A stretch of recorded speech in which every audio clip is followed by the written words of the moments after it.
This week, WWE have announced that one of the most popular factions, D-Generation X, is to be inducted into the WWE Hall of Fame as part of the class of 2019.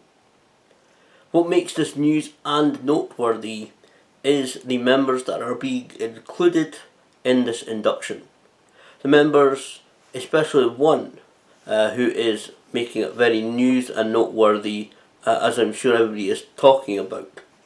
The members that are being included are, of course, Sean Waltman, Billy Gunn, Road Dogg, Shawn Michaels, Triple H, and a little bit surprising move, the ninth wonder of the world, Chyna. This induction will of course happen over the WrestleMania weekend. This is not newsworthy mostly because they are including Chyna in this induction. Of course, Joanie Laurer is no longer with us, and I'm not going to document her career or talk about her contributions. That's all being talked about, and that's been well documented. WWE Network, for example. In the last year of her life, Joanie launched a campaign to try and get a spot into the WWE Hall of Fame. In fact, here is an excerpt of a video that I took on the 29th of August 2015, where Joanie made her first international stop at Scottish Wrestling Entertainment's Hell for Lycra 12 at the Caird Hall here in Dundee.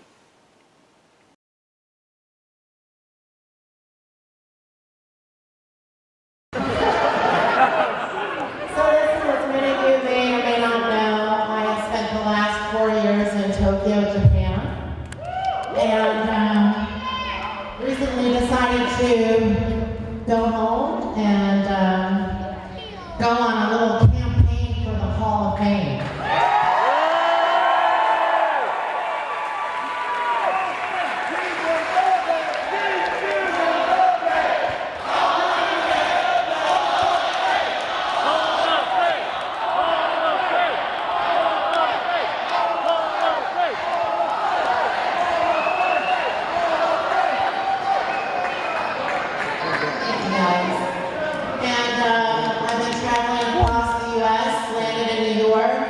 Traveling across California, and my first international stop on the campaign was with you beautiful people here.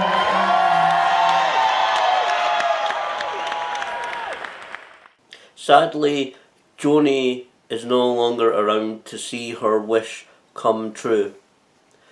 Sadly, she passed away just a few short months after that video was taken. It's a great shame that happened, and of course with everybody who passes away, who leaves us early, there's always the conversation of what would they be doing now if they were still with us. My honest opinion is that bridges would have been built between Joanie, aka Chyna, and WWE. Possibly with the advancement and the help of her friends like Mick Foley. I firmly believe that if she was still with us right now, she could very well have been, similar to Dana Warrior is now, a brand ambassador for the company.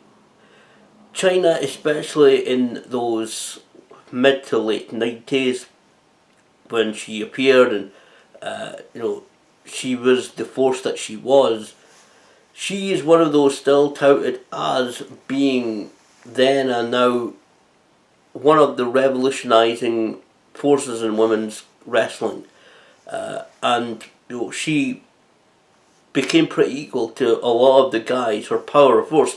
I mean, I'm not going to go into that, but just even if you think about it, Shawn Michaels and Triple H, two of the biggest superstars in the World Wrestling Federation, as it was in that time, their bodyguard was female, and that is. It wasn't just a gimmick, it worked. Again, go back to the network, go look at the stuff that she done. that she did and all the various programming, it worked because Chyna knew what she was doing, and they put it all together brilliantly.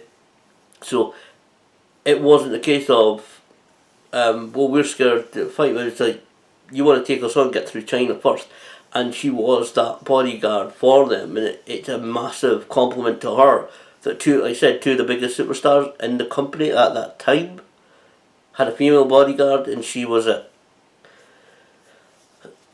To be honest, I only had a short time with Joni. I only spent a few minutes speaking to her. I talked to her a little bit on social media before and after her visit to Scotland, which she was of course hoping to come back. There were talks pretty much immediately afterwards, and even I think during that weekend she was over here about her returning.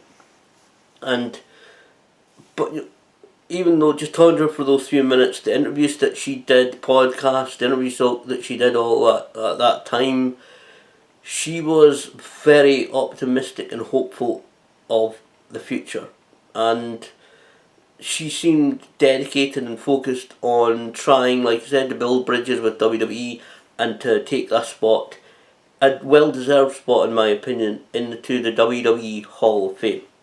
Now it's been announced, some fans seem to have had a kind of a, let's be honest, a split reaction to it. Some people saying that she doesn't deserve it a little bit, but most of it is she should already be in there. She should be inducted on her own. It's very much split a couple of different ways. It's not just 50-50 down the line whether she deserves it or not. It's also if she deserves it, which she does, this is the way it should be, or this is the way it should have been done. You're not going to be able to please everybody. Let's be honest. Not everybody would have been pleased and really liking this induction. Not even if Joni herself was still around, and at the same induction ceremony she would be inducted as either both individually and then maybe perhaps later on in the ceremony or earlier in the ceremony as part of D-Generation X, and it would have taken place 5 years ago. People still wouldn't have been happy. Some people would still be saying, oh, it should have happened still earlier. You're not going to please everybody in that situation, regardless of how it has or now will happen. That's a fact. You cannot please everybody in that regard, unfortunately. And again, unfortunate, very, very unfortunate, very sad that that dream, that better life that she was focusing on, that better future, that we all know she had her troubles, and again, it's not the time or place to talk about them, and I'm not going to, but she had such focus and determination to try for this Hall of Fame spot. So I would say the fans should be happy, regardless of whatever way she's been inducted, whether it's been individually or as we're seeing, which whether we'll see it down the line individually, I kind of doubt right at this time. And yeah, okay, partly she's been inducted because she has passed away, and there can't be any more heat between her and Triple H or anybody in WWE, and lots of people will have their own thoughts for the reasons for this induction coming around. But I think fans should take the same attitude that her mother Jan has had, and I was worried that perhaps Chyna would not have any representation at the Hall of Fame ceremony, but according to Pro Wrestling Sheet, her mother Jan, who I don't know, I know she fought for her daughter's estate, but she shouldn't had to have done that, and that's again another topic. But her mother Jan is very excited and very much looking forward. She's been invited and she will be present at the Hall of Fame ceremony. Whether she'll have any involvement in it, I don't know. I would love to see someone represent her daughter on stage at the part of that induction. Whether it be her mother Jan or whoever it is, I would love to see somebody personally represent Joni Laurer, aka Chyna, in the ceremony. But I would say fans, for whatever way she's been inducted, whether you want to see her inducted individually or you're just happy to see her inducted as part of D-Generation X, I think you should just be happy that Chyna, Joni Laurer, who was again so fixated and focused on getting this Hall of Fame spot, sadly posthumously, is in fact getting her wish, as we can now say that Chyna is a WWE Hall of Famer.